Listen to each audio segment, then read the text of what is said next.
Hey folks, it's Tom and Frugal Prepper.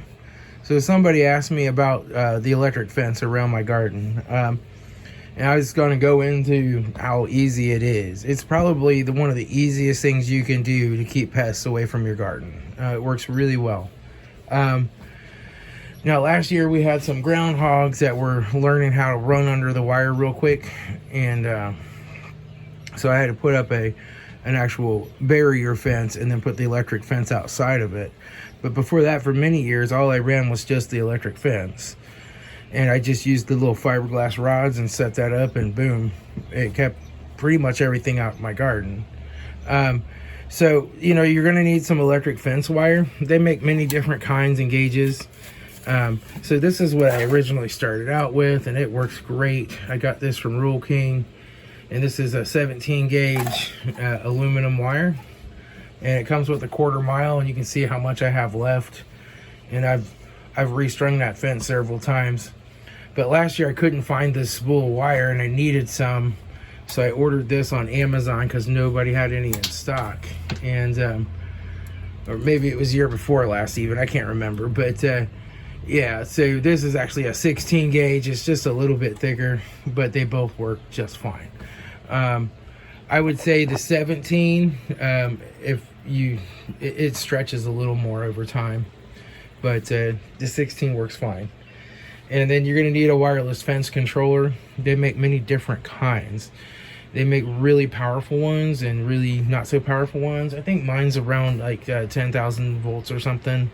I don't know. I don't remember. It's been so long ago since I bought it. But it was the cheapest one they had, and I think it was like 35 bucks at the time.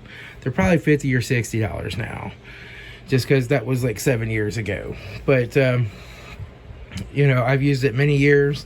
It stays outside in the box over the winter, and it still works. And then you're going to need some plastic things. So basically, you're going to have this wire running along the outside hooked to one side of that fence controller, and you don't want it to touch anything that could ground it out. That includes like plants and weeds. But the fence, itself, it can't be grounded. It has to be isolated from the ground. And then the other wire goes to a rod, and you hook it to a ground off of the wireless controller. So let me take you out here and show you what I did. They make solar ones as well that have a battery. I chose not to do that. They make because they just cost more, and they make really powerful ones that have a higher voltage that will burn the weeds off as they touch them. A lot of like cattle ranchers and stuff use that kind, but I just spray around the perimeter of it with vinegar to keep the weeds killed back, and I don't have any problems. So let me show you how I have mine hooked up. Okay, so for my wireless controller, I just built this little box. I bought a little can of paint on clearance at the Ace Hardware store. It needs painted again pretty soon, quite honestly, but it's been 7 years now. And I just have this wireless controller, and I have it turned off right now. But you want to be careful not to touch these when it's on, because it'll pop you. But basically, it's this guy. This is a Zariba. I got this at Tractor Supply Company, and 0.07 joules low impedance fence controller. I was gonna see if it told how many volts it put out, just so we know. It's rated for up to 2 miles of poly. So they make this poly twine stuff. I tried it 1 year. It doesn't work very well. Just stick with the wire. And mileage is based on a single strand of wire. So when you're running 2 or 3 or 4 strands, it'll go less. It doesn't say the voltage on here. But basically I just have this little plug right here with a little switch on it. So I can reach up in here and flip that switch to turn it off and on.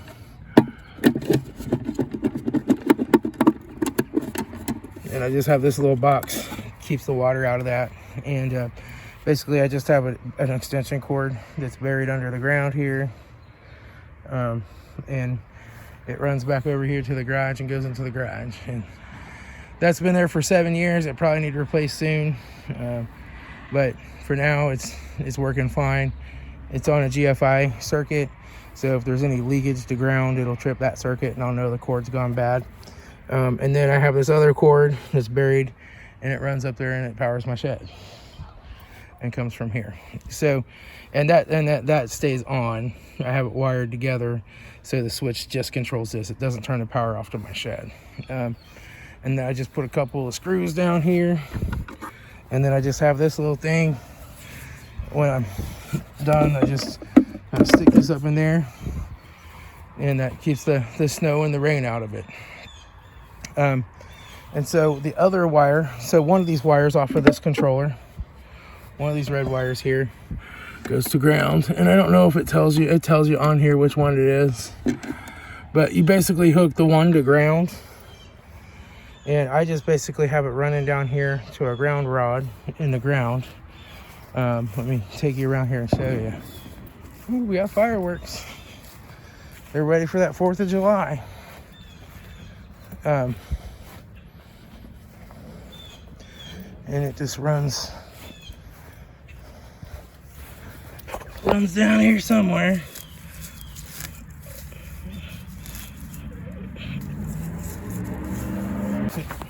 That's why I have this here, so I don't hit it with the mower. But that's just a piece of rebar drove down into the ground, and I got the wire hooked up to it with a hose clamp. And once a year or so, I take that hose clamp off and I just wire brush it, make sure there's no corrosion on it, and put that back on. You're supposed to use a copper ground rod and all that. I don't. And the reason it's not closer is because at one time this garden was smaller, and that box was right here. And then I added this bed, expanded it out, so I used a longer piece of wire, ran it up over there, and moved the box over to that end of the fence. But the steel works fine. The piece of cheap steel rebar, it's a lot cheaper than that copper rod. I think that's a 3 or 4 foot piece, and I just hammered it down in the ground, so it makes a good grounding contact. And then this is what I started out with just these fiberglass poles, and I didn't have this fence. But I added this fence so animals couldn't quickly run under the wire. And then I got these plastic standoffs. These are really cheap. They're like $10 for a bag of 50 or something, right? And those just snap on the T-posts. And you basically just wire all these together, so you can see like these two here are bonded with that wire. So they all become one, essentially one conductor, one path. And basically, your other wire from your fence controller comes down, and I wire nutted it onto here.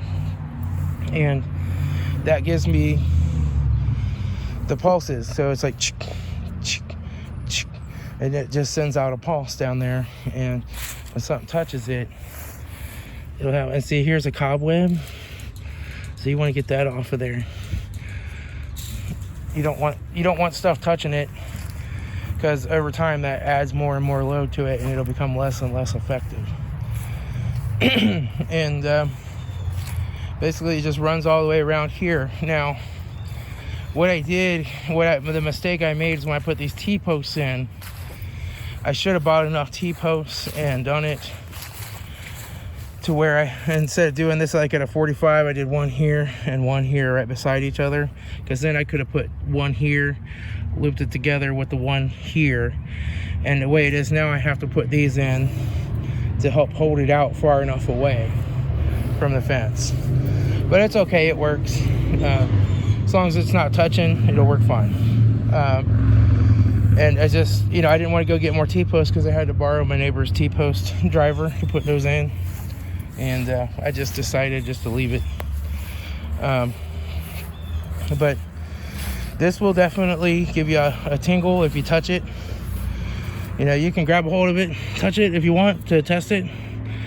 But it's going to light up your life with just a little bit and give you some warm and fuzzies. I will say, from before I had this fence, I was laying down over here working on this garden bed, and then I rolled over to get a tool, and The grass was kind of damp. I was making full contact with it, and I touched one of those wires with my head, and I had accidentally left the electric fence on. And it felt like somebody hit me in the head with a sledgehammer. It was really something. But if you're just standing here in some shoes and you touch it, it's going to give you a little tingle. It's going to give you a little, it's probably like half a touch in a spark plug wire, if you've done that before. I believe this wireless controller, if it does ground out, after a certain amount of pulses, if it stays grounded, it shuts down. And that's in case an animal gets tangled up in the wire and it's kind of trapped. It doesn't just keep zapping it over and over and over again. It eventually stops, so it doesn't hurt the animal.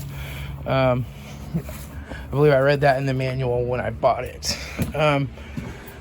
So the other thing you're going to want is a way to test your electric fence.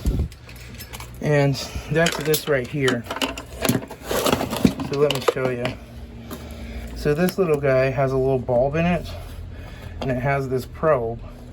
And you'll stick this probe in the ground, and then you'll just touch this to the electric fence wire, and that bulb will pulse, and that lets you know that your fence is working.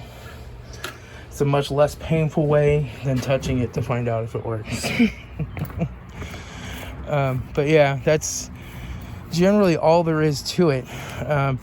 And they make like nets and stuff that you can hook up to wireless fence controllers and all kinds of stuff.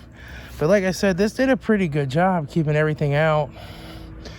Until last year, we got some really smart and sneaky groundhogs, and they basically learned to just take off running, and they blast under it real quick, and then they blast back under it. So I had to put that fence up.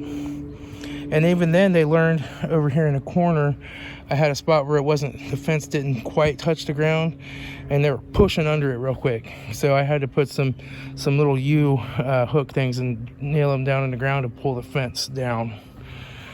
But it's always a constant battle in your garden to eliminate the competition, right? Luckily, we got a pit bull next door. Yep, you hear her yelling now. That's Jasper. He's a big giant pit bull, and he likes to play with the groundhogs until they die. So there's not as many groundhogs around anymore, which I hate to see groundhogs die, but hey, it helps keep my garden from getting eaten. So but yeah, there's my beans. My beans are all coming up. These Blue Lake pole beans that were mixed in here did not come up, and I replanted those with some more Kentucky Wonders. My cucumbers, my squash, all coming up. My early go corn did not come up, but most of my baby corn, my Chinese baby corn, came up, and I replanted the spots that did not come up, so that should be up by next week. And then I replanted this is a baby corn too, but it's not like a Chinese baby corn. Grows like a half-size corn on the cob, kind of eating corn. So I figure I'll try those. It's actually called baby corn, and it's from one of the organic heirloom seed places. And then my tomatoes, they've all been tied off for their first tie. They've been pruned a little. They need pruned a little more. I'll get out here and prune those next week and tie them again. But those will have some tomatoes on here pretty soon. Those are some really happy looking tomato plants. Ooh, got little hiccups. I ate some pizza today. I'm not supposed to eat carby pizza, but we had my son's birthday party at the bowling alley. I was just gonna have a couple pieces, and I ate like half the pizza. And then there's the peppers there. The eggplants had some flea beetles, so I went ahead and sprinkled some diatomaceous earth on those, and the flea beetles seem to have left them alone now.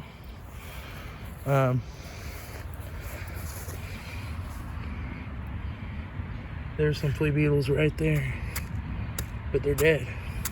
Those are dead flea beetles. All right. So they done got through that powder and they died. So diatomaceous earth seems to work pretty well for the flea beetles. And then, you know, I'll just wait till it rains and it washes off, and then I won't reapply it right away. I'll wait and see if we have any more flea beetles show up, and if we do, I'll sprinkle them down again.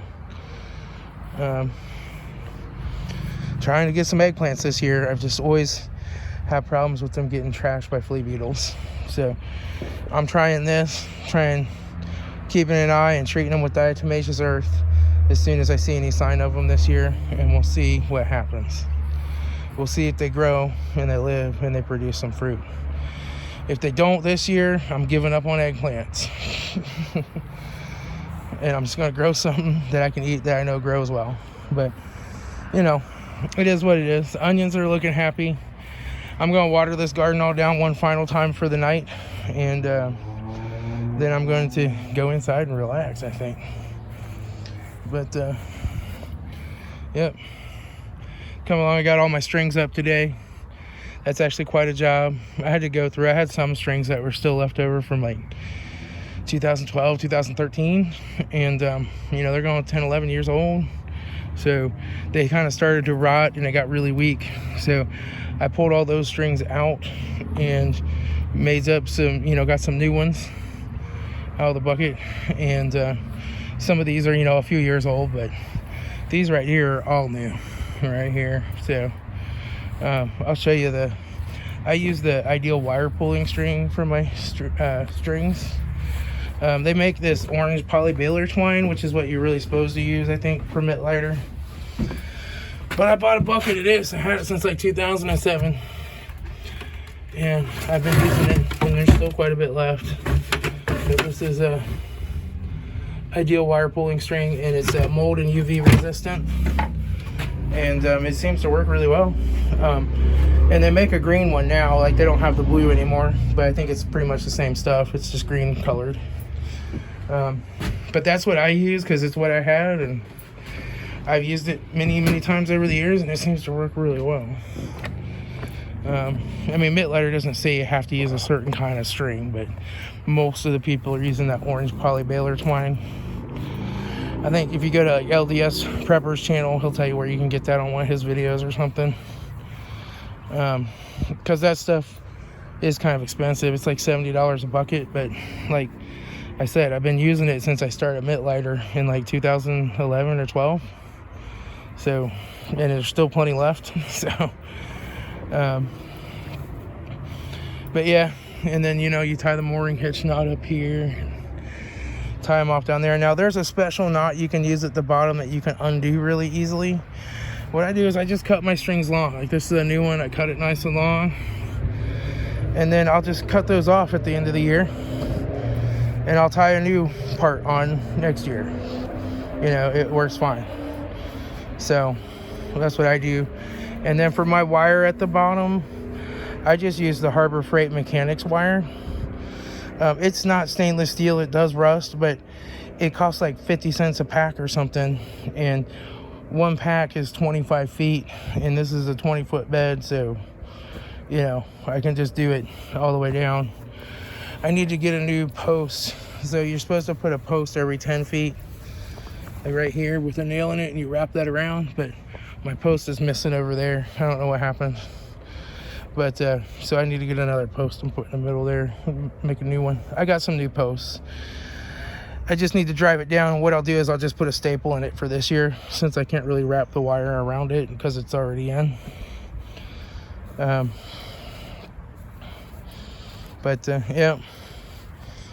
that's what's going on in the garden.